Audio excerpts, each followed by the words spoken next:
Tras de la gentrificación, asoma la especulación inmobiliaria. Las leyes del mercado, siempre injustas, se imponen al derecho a la vida, al derecho a la ciudad. Al inicio de la investigación que hoy compartimos con ustedes, conversamos con Eduardo Alanís.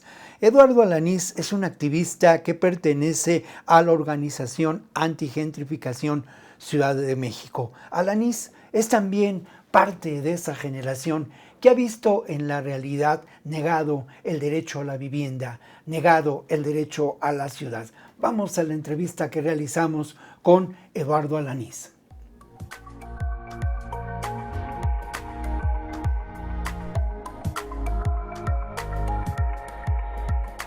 Totalmente. Este fenómeno es consecuencia justamente de tanto omisiones del poder político y que muchas veces son en colusión con el poder económico. Y aquí es en donde se dan falta de políticas públicas, falta de regulación por parte del Estado y del parte del poder económico. Tenemos especulación, tenemos corrupción, tenemos acaparamiento y tenemos desplazamiento. Entonces, eso es lo que se conjuga y toda esa serie de violencias estructurales, sistemáticas contra la población local, es lo que da pie a esta gentrificación. Si ponemos esta lógica de anteponer la ganancia a la vida, es a mí qué me importa más, que tú te hagas 2 o 3 horas de transporte a tu trabajo, de trabajo a tu casa, que te suban los servicios, que se te haga la vida imposible, porque a mí, a 20 personas, les va a resultar redituable, ¿no? Claro. Todas estas situaciones de subida de rentas, de imposibilidad de vivienda, de desalojos, de corrupción, para mí es un apartheid social, porque claro, es las partes de arriba, estamos viendo cómo diseñan la ciudad, cómo ellos politizan el uso del suelo para quiénes, ¿no? Y la población no es partícipe de todas estas reformas, no lo ha sido, y tras esta manifestación tampoco lo es, hoy mismo tampoco lo ha sido. Estamos viendo fenómenos en donde, por ejemplo, en la cuestión de la renta, los caseros no tienen hoy obligación de dar un contrato, y eso es un tema también de desigualdad, porque estamos viendo peticiones absurdas, como es que tú tienes que dar un permiso de tu jefe que avale que tú eres una persona recta. Estamos viendo, y aquí sí puntualmente es donde se denuncia el apartheid social, y con un ejemplo. Una persona nos describió que él viene de Costa Rica y que él estaba pensando comprar una vivienda, ya no rentar, una vivienda para extranjeros. Ya desde ahí está mal, pero la persona llega pidiendo y diciendo, oye, pues yo califico para esta vivienda. La persona que le dice, pero pues no, o sea, solamente la queremos para extranjeros. Yo soy extranjero, soy de Costa Rica. No revira a la otra persona, dice, solamente la queremos para europeos y personas estadounidenses. Entonces ahí está el perfilamiento.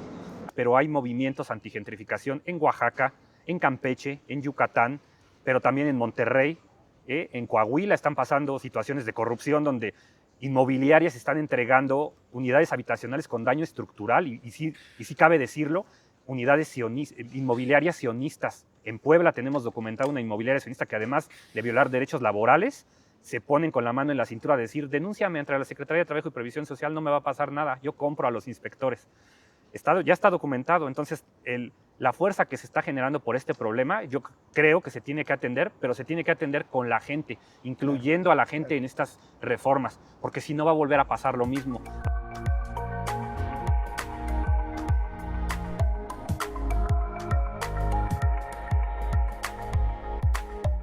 En la colonia Américas Unidas encontramos un caso extremo de lo que significa la gentrificación. También encontramos, como parte de esta realidad, lo que ocurre con las acciones del cártel inmobiliario. Ricardo Guerrero nos abre la puerta de su casa para conocer esta realidad.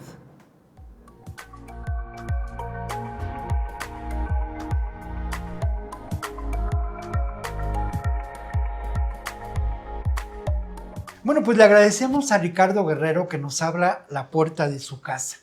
De verdad que es muy interesante. Él vive aquí en la Benito Juárez, en la colonia Américas Unidas.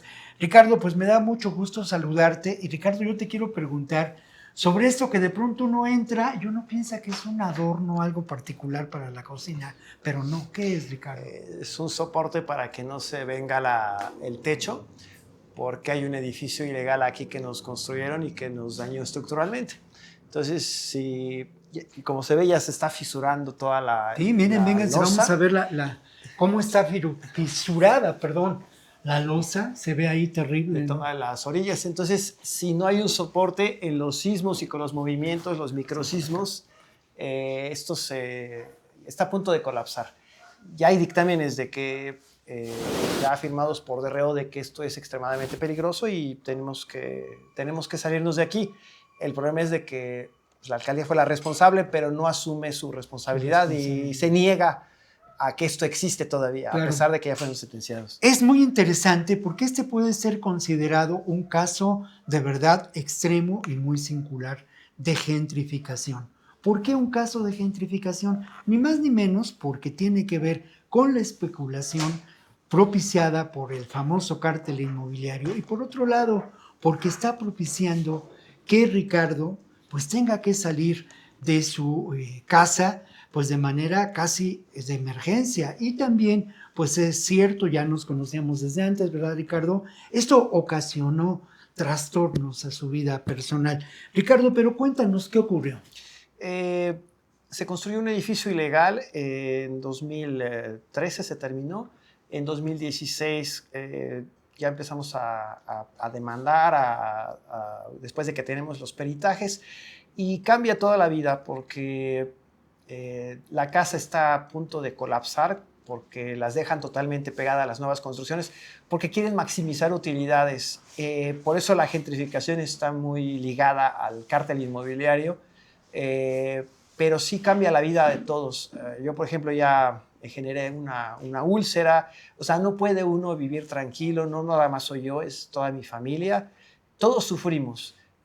Los nuevos dueños también legalmente van a sufrir porque ellos también son ahora responsables. El constructor junto con las autoridades son los que se burlan de todos, incluso los bancos también son los que financian estas construcciones ilegales. O sea, sí hay mucha irregularidad y mucha corrupción por todos lados. Pero vamos a ver más daños aquí en esta parte, Ricardo, que de verdad es la humedad, es muy preocupante. Aquí hay daños, ¿no?, estructurales. Cuéntame. El problema aquí es de que lo dejaron totalmente pegado y entonces todo el agua que cae pues se va infiltrando por las paredes y también allá es lo mismo en el segundo piso. Entonces todo esto lo va destruyendo y esto es inhabitable. Entonces sí es muy difícil poder vivir con esto. Claro, esto es... Claro. No, ya ha sido lamentablemente causa de eso, ¿no? De problemas serios de salud que te ocasionaron, también problemas serios que afectaron la salud de tu mamá, eso yo lo conozco porque no es la primera vez que platicamos con Ricardo, he estado en otras ocasiones en Capital 21. Ricardo, pues agradecerte que nos abras la puerta y obviamente pues por lo menos la denuncia de nuestra parte y ponderar este caso y presentarlo también como un caso muy singular y muy particular de gentrificación. Muchas gracias, Ricardo, por la entrevista y seguimos adelante aquí en Rumbo a la Utopía.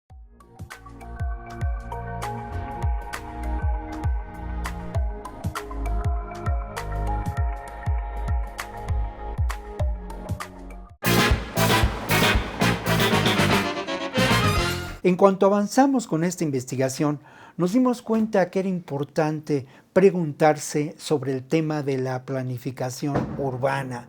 Planificación urbana que, hay que decirlo, en otros momentos favoreció los intereses de las grandes corporaciones inmobiliarias, de los autonombrados desarrolladores. Y bueno, para preguntar sobre otra opción en términos de una planeación, platicamos con Silvia Emanueli. Y a Silvia Emanueli le preguntamos sobre un tema que ella ha manejado, un concepto que es fundamental, la discriminación estructural. Es un problema complejo que tiene que ver con planeaciones que se han hecho sobre todo para satisfacer las necesidades del mercado, por así decirlo, que no estaban ancladas en el derecho a la ciudad, como bien lo mencionaste, pero también a las facilidades que se le dieron al capital financiarizado, el capital que se mueve en las bolsas de valores, que se ancla los territorios en los bienes inmuebles para operar en la ciudad. Y también a políticas públicas en materia de vivienda que no siempre, no en todos los sexenios han tenido la fuerza necesaria realmente para que el derecho a la vivienda adecuada pudiera convertirse en una realidad. Y un tema fundamental, la planeación, digamos, durante mucho tiempo se ha visto solo como el medio para controlar los usos de suelo. En realidad hoy es también un campo en disputa entre justamente intereses, pero su base sigue siendo la reglamentación del suelo, y para empezar, para realmente poder hablar de una ciudad de derechos, necesitamos hacer política de suelo muy decidida, garantizar que haya suelo asequible en la ciudad, con todas las dificultades que esto implica, porque no hay tanto suelo disponible hoy. Y tú has llamado, y me parece de una manera muy acertada, a quienes padecen la gentrificación víctimas de una discriminación estructural. ¿Qué nos puedes decir? Sí, mira, el otro día reflexionando sobre un poco los titulares que circularon en relación con la marcha, se habló mucho de la discriminación hacia los extranjeros, sobre todo los del norte global. Yo entiendo, estoy totalmente en contra de los mensajes xenofóbicos, lo quiero decir de forma muy clara, pero me parece que si nos dedicamos únicamente a mirar algunos de los cartelones, algunos de los mensajes que se dieron en esta marcha, y no miramos que esa marcha y que todos los problemas que buscó, digamos, poner sobre la mesa del debate público tiene que ver con el hecho que la mayoría de las personas de bajo recurso, los grupos prioritarios, no encuentran en la ciudad un lugar a donde quedarse, a donde vivir, a donde arraigarse. Entonces, lo que nos debería preocupar, y debería preocupar, ¿no? Digamos, incluso los medios más conservadores, es la discriminación estructural que efectivamente afecta a estas personas. O sea, la ausencia de políticas que permite que quien hace funcionar esta ciudad todos los días no sean echados a las periferias. Esto creo que es el debate. Pero ¿qué hace falta para continuar con este proceso de garantizar el derecho a la ciudad, Silvia? Mire, efectivamente quiero poner el énfasis sobre nuevos programas de vivienda en renta pública para las personas que menos tienen. Hoy justo se presentó uno de ellos, es una novedad, una grandísima novedad para la ciudad, pero para América Latina. Solo tenemos experiencias en Chile, algunas otras cosas salpicadas por aquí, por allá. Creo que esto ya es un tema fundamental. Pero también hace pocos días vimos un foro que dio, organizado en la Comisión de Derechos Humanos de la ciudad, que dio un poco el arranque, identificó el arranque otra vez de todo el debate sobre planeación a partir de los derechos, anclada en los derechos, y yo creo que hoy el Instituto de Planeación está haciendo el esfuerzo justamente para repensar la ciudad en esa óptica que necesitamos, justamente de una manera democrática, participativa, buscando justamente dialogar sobre suelo, dialogar también y construir una visión no anclada únicamente en la defensa de la propiedad privada. Tenemos propiedades sociales, tenemos función social de la propiedad, debemos abrirnos a las cooperativas, a otras fórmulas. Yo creo que efectivamente tenemos la oportunidad enfrente. También sabemos que el nuevo Instituto de Planeación nace de la mano del derecho a la ciudad, porque se conforma o se establece su conformación en la Constitución del 2016, a donde también se incluye el derecho a la ciudad. La planeación, por lo tanto, hoy sí tiene que concretar este derecho. Basta de nombres bonitos que quedan así en el aire. Concreción, esto es lo que necesitamos, y si empezamos por el suelo e incluso por la revisión de esa idea abstracta y no tanto, más bien muy concreta, de esa supuesta propiedad privada como bien absoluto, como derecho absoluto, yo creo que podremos realmente avanzar. Nuestra Constitución habla de la función social de la propiedad, hay que recuperar esa idea.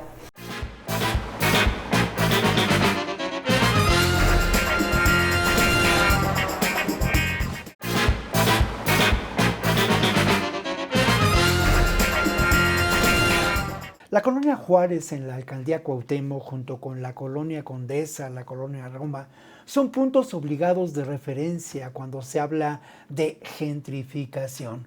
Junto con Sergio Juaricua, de la organización 06600, visitamos algunos de los predios donde este fenómeno pues se expresa de manera muy cruda y a veces hasta dramática. Bueno, estamos aquí con Sergio Juaricua y vamos a hacer un recorrido por esta zona que podríamos considerar es el epicentro de la gentrificación aquí en la Colonia Juárez. Sergio, gracias por este recorrido y por compartir con nosotros esta información. Sergio, ¿en dónde nos encontramos? Ubícanos un poco, ubica al público. Bueno, estamos en la Alcaldía Cuauhtémoc, que para nosotras las juaricuas es el corazón urbanita de la patria, es donde se gesta la patria aztecocentrista. Y estamos en la Colonia Juárez, que es, digamos, una colonia pues histórica con mucho valor patrimonial. Tiene Paseo de la Reforma, 2.6 kilómetros de frontera hacia el norte. Tiene Avenida Chapultepec, que es una avenida también de harto valor histórico, 1.6 kilómetros hacia el sur. Tenemos Bucareli, que es pues una avenida también con mucha historia. Y por último, nuestro vecino más honroso, que es el Bosque de Chapultepec hacia el poniente. Claro. Y bueno, Sergio, estamos por llegar a lo que puede considerarse eso, ¿no? Ese punto central de la gentrificación. Pero hay una pregunta que me parece muy importante y que puede darnos todo un marco de reflexión para compartir con el público. Es cierto, detrás de la gentrificación no hay duda que se encuentran intereses inmobiliarios, que se trata de la especulación inmobiliaria, pero también, y eso hay que subrayarlo, se trata de un proceso político de despojo. ¿Qué nos puedes decir sobre ello, sobre este proceso político que significa un despojo del derecho a la ciudad y del derecho a la vivienda? Pues sí, el primer cuestionamiento que nosotros nos hacemos es quién sí y quién no tiene derecho a la ciudad. ¿Quién sí y quién no tiene derecho a las zonas centrales de la ciudad? Y hoy lo que vamos a hacer es justo este recorrido para ver, por ejemplo, la gran cantidad de población indígena que hay en la Alcaldía Cuauhtémoc, en particular en la Colonia Juárez, principalmente otomís, triques, mazahuas, y cómo ellos son los primeros en ser limpiados, los primeros en ser blanqueados y los primeros en ser despojados de este derecho que tenemos todas y todos, que es el prevalecer en un territorio. Poder decir, yo de aquí soy, yo aquí quiero vivir, pero también aquí quiero prevalecer. Claro, aquí quiero prevalecer. Vamos a continuar, vamos a hacer una pequeña pausa, un punto y aparte, digamos, en esta entrevista, para conocer el primer punto de esto que podemos considerar, pues es el epicentro de la gentrificación aquí en la Colonia Juárez. Bueno, estamos aquí en la calle de Turín, aquí atrás de nosotros está el número 41. En Turín 41 era un edificio muy diverso que explicaba muy bien cómo se conforma de manera plural esta ciudad.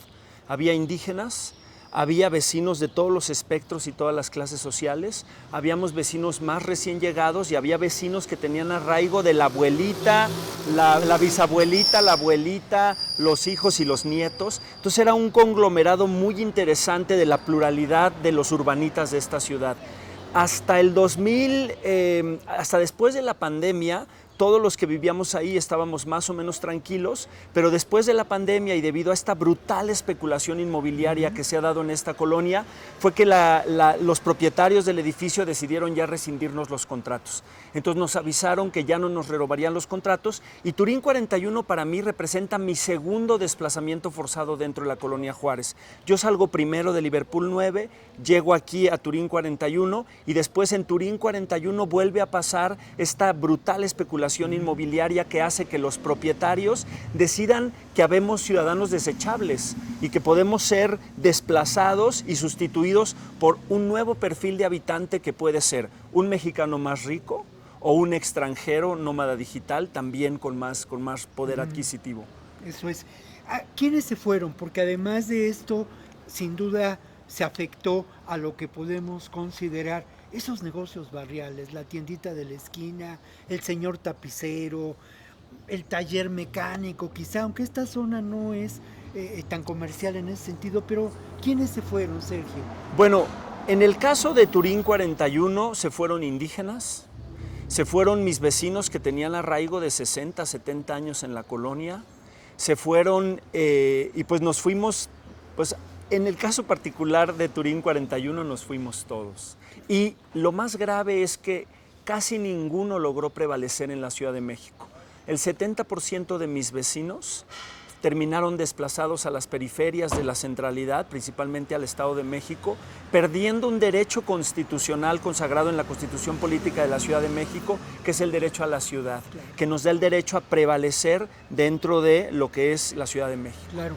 Sergio, ¿en qué se convirtió Turín 41? Que además hay que decirlo, miren ustedes, es una belleza de edificio, con obviamente pues deteriorado, pero al final de cuentas vemos eso, esa es la esencia de esta colonia y de esta Ciudad de México que se construyó, que se forjó pues en el proceso del porfiriato. Incluso esta casa debe proceder de entonces. ¿Qué es ahora Turín 41? Bueno, Turín 41 ahora es como un barco abandonado y encallado en una playa, está completamente vacío. En Turín 41 se dieron 2 de las 3 de las 4 Ds del blanqueamiento. No, se dieron todas. Se dieron desalojos, se dio una acusación por despojo para mis vecinos más antiguos, que llevaban ya mucho tiempo como posesionarios dentro del edificio. Habíamos 2 categorías, la de los posesionarios y la de los inquilinos. Se dio la D del desplazamiento forzado, de los que no nos fuimos a través de un desalojo, pero sí salimos porque no nos renovaron los contratos de renta.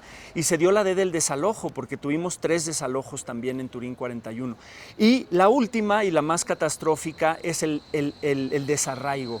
¿Qué es el desarraigo? Es arrancar tus raíces de un territorio y exiliarte en un territorio ajeno, y eso atenta contra tu salud mental, contra tu salud emocional, porque genera mucha ansiedad y mucha angustia y una tristeza muy profunda.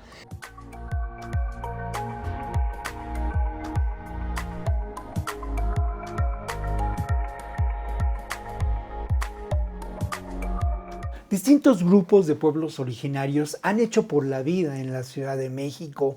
Estos grupos son víctimas también del fenómeno de la gentrificación. Han sido perseguidos, han sido amenazados. Albina Telles nos da su testimonio sobre esta realidad. Albina, cuéntame cómo han sido perseguidos ustedes para buscar desalojarlos de este predio. Kiminus Kehiki Bezo Giving Rishu que va en Kejiba para Rinu Hangori Wincomeba. Buenos días, buenas tardes ustedes, qué bueno que hayan venido a ver aquí cómo vivimos en Turín 46, la comunidad Mazahua Otomí. Nos coriñar come, o sea, hablamos Mazahua. Nosotros estamos aquí en este predio 46 resistiendo a una lucha, a una vivienda digna. Nosotros nos rentaba un señor aquí llamado Don Lencho. Siempre nos veía pasar, ir y venir con nuestra mercancía en un triciclo o en un carrito. Entonces nos decía que si podíamos, que si teníamos interés de un cuartito, y fue que llegamos aquí para rentar. Sobre todo de la renta, no fue ningún documento, fue verbalmente. Pues nosotros como indígenas, como pueblos que trabajamos dentro de la Ciudad de México, pues nunca pensábamos que hubiera llegado a un caso tan muy difícil, porque después del 2017 el señor Don Lencho ya no lo volvimos a ver. Somos 44 familias, un promedio de 44 o 50 familias aquí viviendo en Turín. Realmente con esa misma renta mínima que pagábamos, no son departamentos, son cuartitos, donde uno duerme, donde uno cocina, y pues se nos hizo fácil retomar esas palabras, iniciativas como nosotros, de trabajar aquí dentro en la ciudad para sostener nuestra familia. Pues siempre hemos tenido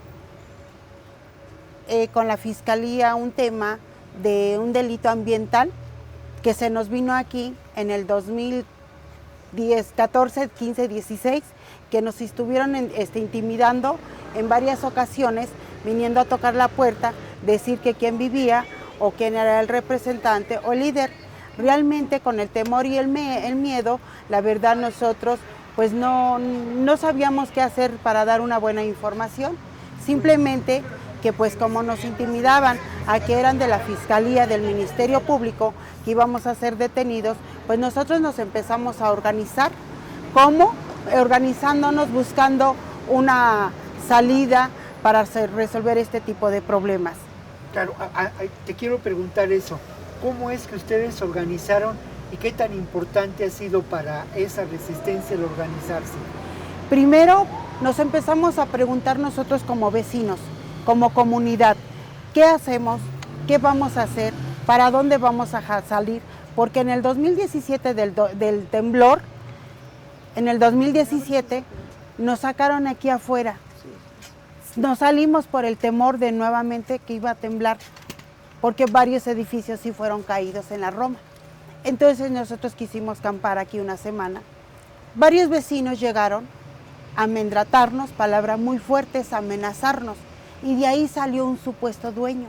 De ese supuesto dueño no faltó una persona quien le dijo, si eres el dueño, presenta los documentos, porque no se hace justo que los vecinos que han estado aquí en su lucha van a correr ese riesgo.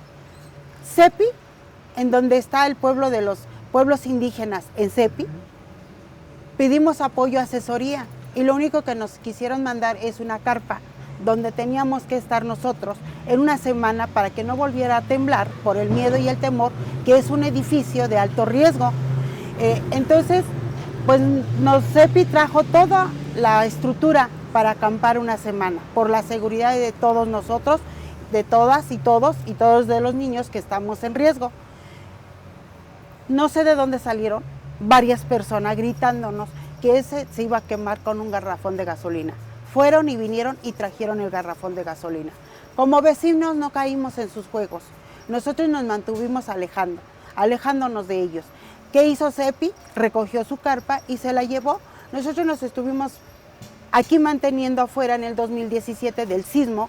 Entonces, para la seguridad de nosotros no faltó otros vecinos, otros compañeros de organizaciones. Es donde nosotros nos empezamos a unir, a cuestionar, a preguntar qué teníamos que hacer para que nosotros también fuéramos organizados y salir a luchar a una vivienda digna.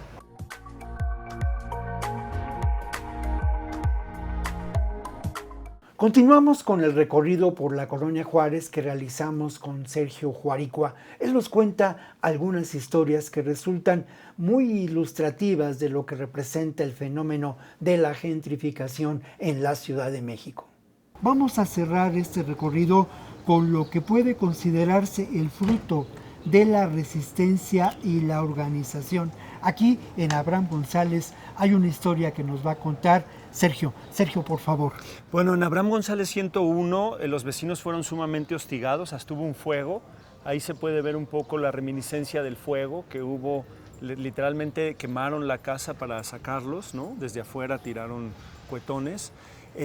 Y ellos, después de un desalojo, igual utilizando a la Fidapur para despojarlos de su derecho como posesionarios, ellos estuvieron aquí afuera por meses acampando en la calle con las inclemencias del tiempo, y al final lo que relatan ellos es que ya lograron una negociación y que van a poder acceder a una vivienda adecuada. A una vivienda adecuada. Sergio, ¿cuál es el balance de lo que hemos visto aquí en la Colonia Juárez? ¿Cómo es que de alguna manera estableces pues esta realidad? ¿Tú qué has seguido este proceso? ¿Qué ha pasado y qué puede pasar? Pues mira, del 2014 al 2024, en un lapso de 10 años, que es el año en que nosotros emergemos, el 2014, lo que nosotros hemos venido atestiguando es el desplazamiento de 4,000 habitantes de la Colonia Juárez. Es una cifra que debería de alarmar a cualquier tomador de decisiones. Lo que nosotros creemos es que la falencia que tiene el proyecto del Bando 1 que presentó Clara Brugada y luego el punteo que presentó Alejandro Encinas es que no contemplan para lo que ellos llaman las zonas tensionadas, que son la Juárez, la Roma, las Hipódromos, las Condesas, en el caso de la Alcaldía Cuauhtémoc, el retorno de los vecinos que fueron desplazados. Nosotros a eso le hemos llamado rebarriar, y nosotros lo que creemos es que para construir verdaderamente un esquema de justicia social en el acceso al suelo y en el acceso a la vivienda adecuada, los primeros en retornar a estas colonias deberían de ser todos aquellos que por por descuido y negligencia voluntaria del Estado, que no quiso hacerse cargo de la problemática de la gentrificación en los últimos 10 años, pues estas personas fueron víctimas de haber perdido su derecho a la centralidad y a la ciudad y deberían de ser los primeros en ser beneficiarios. Nosotros podemos colaborar en hacer un censo de la Colonia Juárez y pensamos que debe ser por sorteo. Eso es, y bueno, ahí está la posibilidad de integrar esta idea a ese plan maestro que busca precisamente integrar ideas, que busca democratizar las posibilidades de construir una ciudad distinta con algunos elementos que ya comentaremos en su momento, que tienen que ver con ese bando 1 que nos parece de enorme trascendencia para la ciudad. Sergio, muchas gracias por este recorrido, muchas gracias por tu trabajo político en esta zona de la ciudad. Y bueno, continuamos aquí en Rumbo a la Utopía.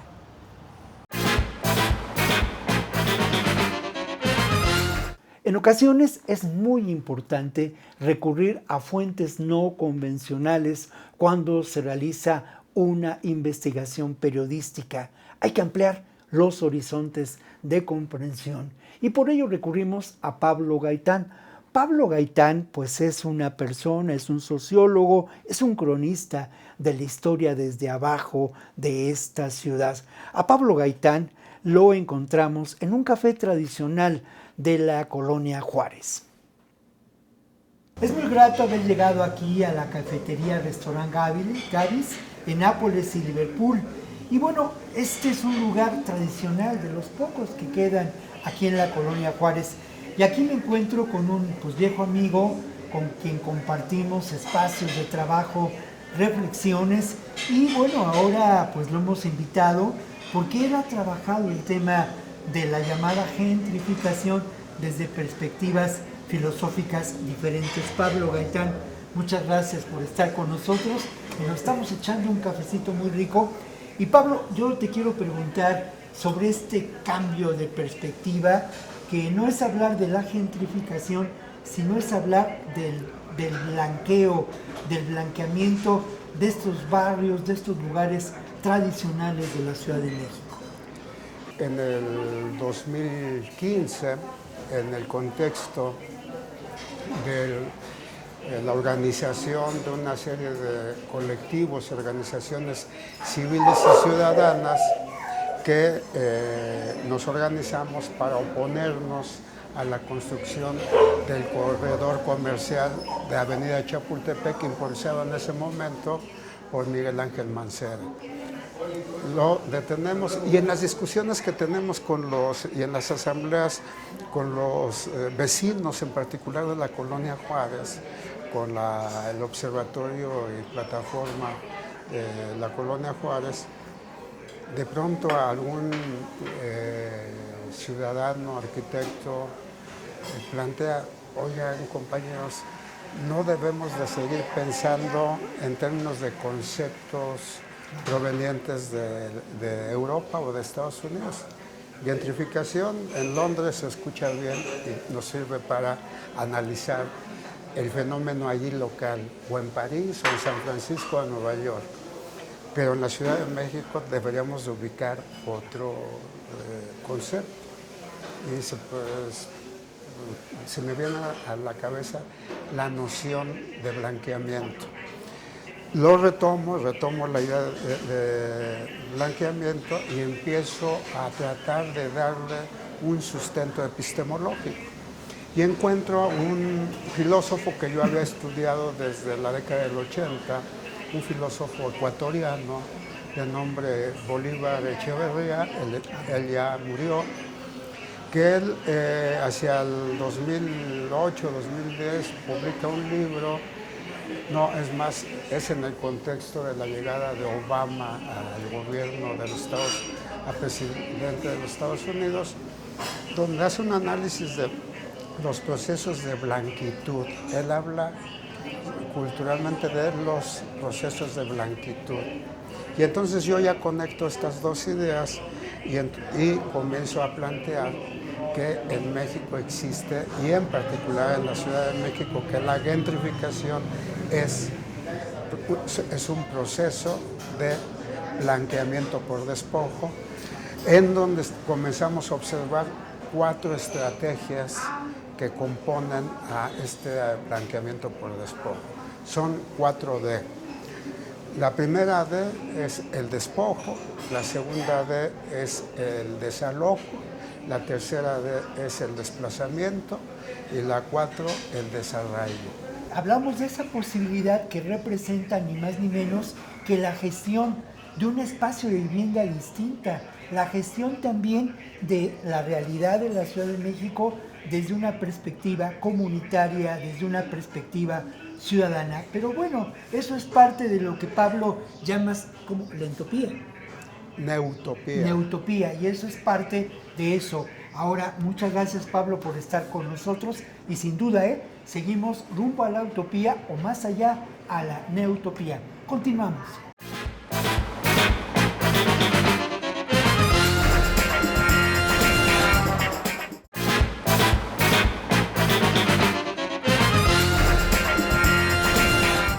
El reportaje de Kenneth Andrei pues hace evidente una realidad. La ciudad ha sido reducida a una mercancía y sus servicios, su realidad, sus beneficios se ofrecen al mejor postor.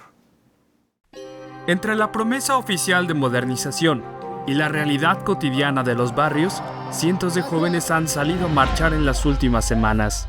Protestaron contra la gentrificación, por el derecho a no ser expulsados en nombre del desarrollo, un acto de resistencia frente a un modelo de ciudad que mejora el entorno, pero que desplaza a sus habitantes. Todos los que estamos aquí creemos que el derecho a la vivienda debe de ser respetado, o sea, el hecho de que haya flujo de dinero proveniente de otros lados no justifica que el derecho de la vivienda deba ser suprimido, porque está por encima de todo eso. Son vecinos con arraigo y llegan los jóvenes, pero no se arraigan aquí. Y en lugar de adaptarse a lo que es aquí se están adaptando menús en inglés. En las farmacias los empleados les hablan en inglés. ¿Y dónde está su integración a las colonias que se están llegando? Y esa es nuestra preocupación. No se puede dar un desarrollo económico de la ciudad en beneficio de unos empresarios que tienen el montón de edificios. Posteriormente de la pandemia las rentas se inflaron. Parecía que nos habíamos encerrado y cuando salimos todo el mundo hablaba inglés, ¿no? La preocupación no es para menos. De acuerdo con el investigador Máximo Ernesto Jaramillo Molina, en la zona metropolitana de la Ciudad de México, las viviendas se han encarecido un 330% desde 2005.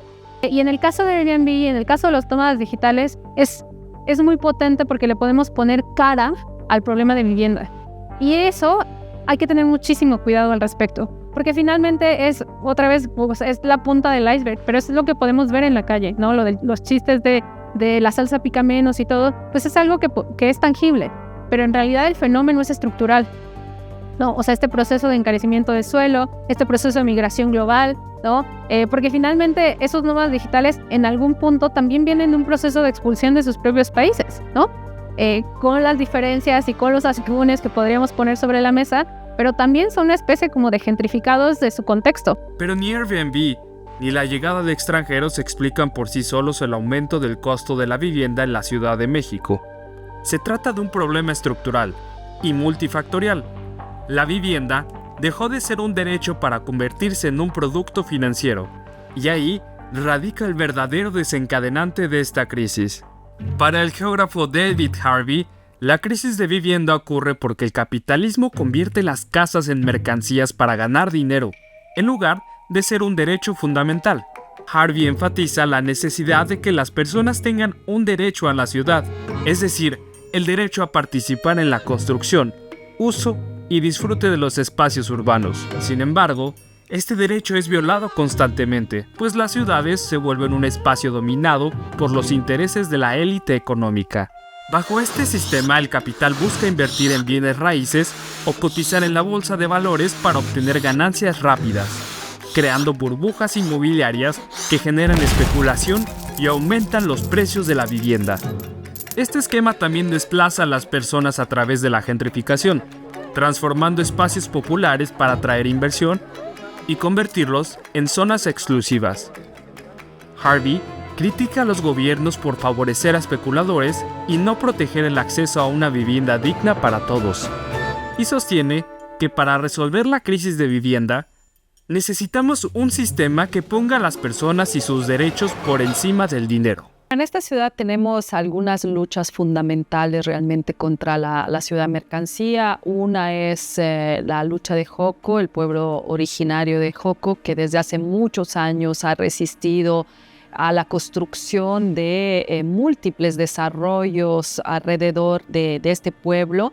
Uno es Mítica, pero efectivamente hay muchos más. Cuando hablamos de ciudad mercancía, hablamos de una ciudad dividida, una ciudad expulsora, una ciudad a donde prevalece el interés del lucro versus el interés que tiene la población de gozar de este espacio o de lo que pueden ser los beneficios de alguna manera de vivir en determinados lugares. Y yo creo que este gobierno ha puesto sobre la mesa la necesidad de hacer cambios, la necesidad de revertir algunas situaciones.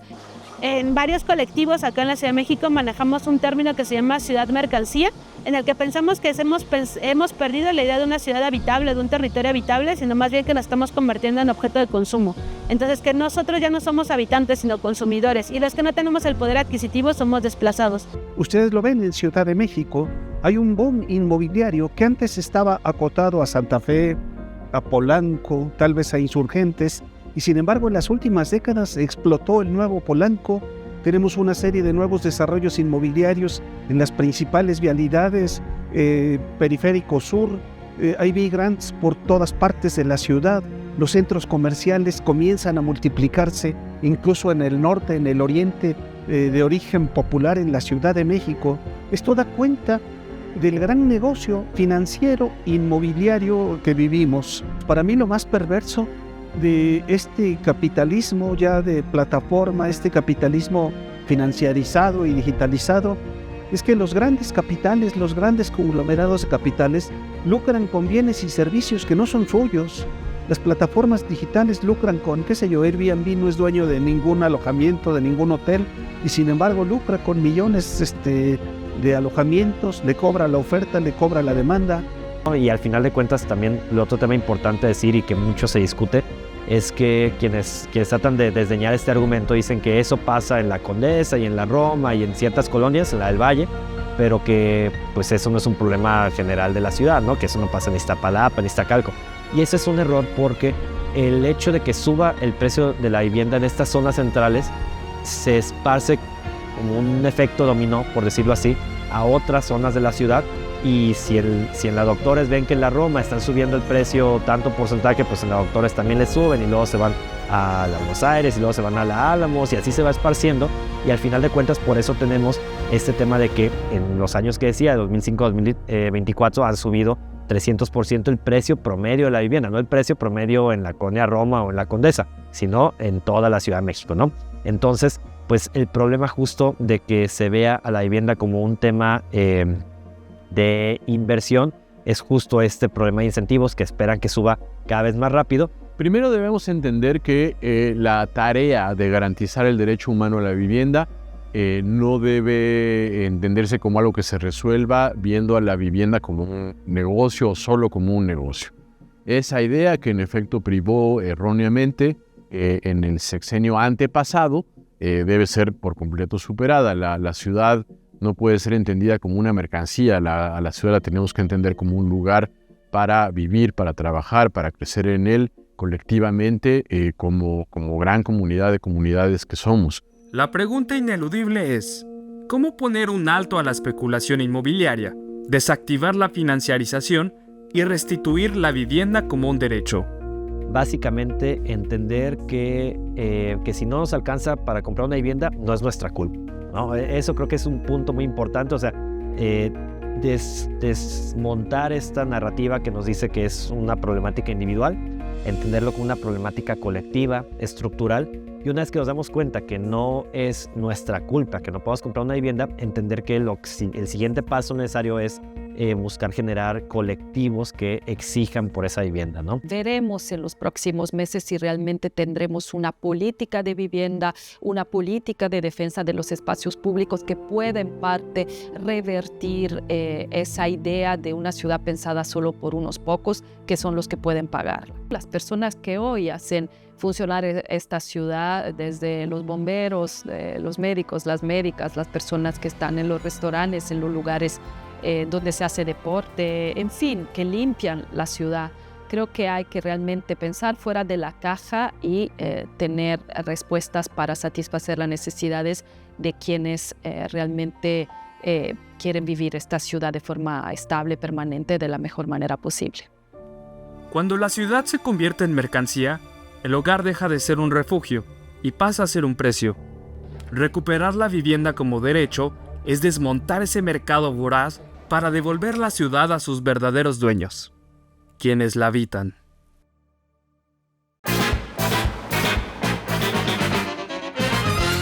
Tuvimos ocasión de conversar con César Cravioto, el secretario de gobierno de esta ciudad, y hablamos precisamente sobre la importancia que tiene esta transformación en ciernes de la ciudad, donde a partir del bando 1 se construyen políticas públicas para garantizar el derecho a la ciudad y el derecho a la vivienda. Bueno, pues es muy importante para nosotros en Rumbo a la Utopía llevar a cabo esta entrevista, porque al final de cuentas el rumbo de esta ciudad, la organización política ciudad, en muchos sentidos se gesta en esta oficina. Hay que decirlo así. Y es muy grato platicar contigo. Yo insisto mucho en esta pregunta que tiene que ver con eso. Hubo una respuesta inmediata y una respuesta que, digámoslo así, propició incluso que trabajaran en conjunto distintas secretarías, que se construyera una planeación democrática y también se diera una consulta a los 2 días de la marcha. Ahí en uno de los parques, digamos, emblemáticos de la Condesa se llevó a cabo una primera consulta, por decirlo así. Esa respuesta me parece muy inteligente. Sí, bueno, obviamente tenemos una jefa de gobierno, Clara Brugada, que es muy sensible a estos planteamientos de la sociedad, pero te voy a hacer una confidencia. En realidad ya veníamos hablando del tema. O sea, ya lo veníamos platicando en reuniones de gabinete, en reuniones con la jefa de gobierno. Se da esta primera marcha y eso también acelera. Y como bien dices, esto ocurrió un viernes, el lunes ya estábamos en una asamblea muy buena, por cierto, en el Parque España de la Colonia Condesa, hablando con los vecinos, donde había sido la manifestación, donde habían sido las afectaciones a los comercios. Y fíjate que hubo, a mí me llamó mucho la atención las distintas posiciones de los propios vecinos. Había quien decía, gracias a estos nómadas digitales, se volvió a levantar la Roma y la Condesa, porque hay que acordarnos que en esas zonas pasaron 2 hechos, muy seguidos, que fueron devastadores para esa zona. Primero el sismo del 2017, que una de las zonas más afectadas fue justamente ahí, y después la pandemia del 2020. O sea, en el lapso de 5 años ocurrieron 2 hechos que le pegó a esa zona, y muchos vecinos decían, gracias a que vino gente a trabajar, a vivir y trabajar vía remota, pero a vivir en esas zonas, se pudo volver a levantar. Y hubo otra gente que decía, pues sí, pero también gracias a ese fenómeno, pues ya mi hijo ya no puede vivir aquí porque ya es muy caro la renta aquí en estas zonas. O la tlapalería histórica de la zona, pues ya se tuvo que ir porque llegó ahí una cafetería. Entonces, cuando empezamos a escuchar estos planteamientos, pues dijimos, aquí no hay una sola posición, aquí no hay una sola visión, incluyendo la gente que vive ahí.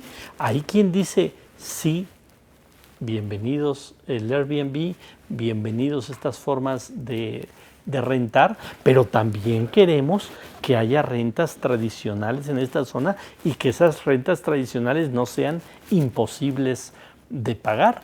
Entonces, digamos que se dio esa respuesta. Y a partir de esa asamblea, la jefa de gobierno estuvo convocando diario al gabinete para estar discutiendo el tema. También invitó a algunos especialistas en el tema, hasta que 2 semanas después, pues sale una propuesta. La verdad que es una propuesta muy poderosa, muy integral, donde abarca desde regulaciones hasta inversión pública, hasta, como bien dices, foros para que todo mundo escuche y para que todo mundo plantee su forma de ver el fenómeno, y para que esta misma propuesta que ya puso en la mesa el gobierno de la ciudad sea enriquecido por la opinión de vecinos, de especialistas y de sectores de la población. Claro, muy importante. Yo quiero imaginar y quiero que ustedes imaginen lo que hubiera sido este fenómeno, esta realidad, la marcha incluso con otro gobierno, con un gobierno que hubiera tenido como elemento central de su gestión el negocio, ¿no? ¿Qué hubiera sido? Y de alguna manera ahora tenemos un planteamiento distinto. Yo quisiera cerrar esta entrevista hablando precisamente de ello, de cómo este gobierno se pone del lado de la gente y atiende a un sector que por muchos años fue vulnerable, olvidado y fue esquilmado. Esa es la palabra. Bueno, la jefa de gobierno lo dijo muy bien hace unos días. Dice, esta ciudad no debe ser una ciudad que sea vista como negocio, sino esta ciudad debe ser vista como una ciudad donde todos podamos vivir. Y ese es justamente el pensamiento y la filosofía de este gobierno de la Ciudad de México. Una ciudad donde, claro que puede haber departamentos que cuesten 6, 8, 10 millones de pesos, porque hay un sector de la población que lo puede pagar, pero también debe haber departamentos que cuesten una tercera parte de eso para que más personas puedan acceder a él.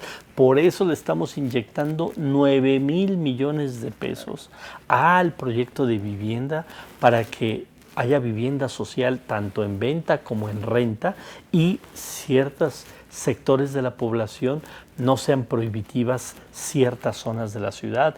Y por eso hay una ley que vamos a hacer que se cumpla, que está en el Código Civil de la Ciudad de México, que es que nadie te puede incrementar la renta un año a otro más allá de la inflación, porque esas medidas van a hacer que se equilibren los precios y que la gente pueda vivir donde desee vivir, y que no sea un asunto, insisto, prohibitivo ya vivir en algunas zonas de la Ciudad de México. Pues de verdad que el bando número 1 es un bando histórico, y es un bando histórico porque hace evidente este proyecto de gobierno de la Cuarta Transformación, que tiene como un elemento central en cuanto a definición política, por el bien de todos, primero los pobres. Maestro, muchas gracias por la entrevista, gracias por abrirnos la puerta de tu oficina. Aquí estamos y continuamos en Rumbo a la Utopía. Estas son las piezas de la investigación que realizamos sobre el tema de la gentrificación. Ahí están sobre la mesa. Es fundamental, además de las piezas que presentamos, insistir en el derecho a la ciudad y en el derecho a la vivienda. Pero no te olvides de entrar en contacto con nosotros vía nuestro buzón ciudadano. Cuéntanos cuáles son las necesidades de tu barrio, de tu colonia. Pero por hoy hemos terminado. Nos encontramos la próxima ocasión aquí, Rumbo a la Utopía.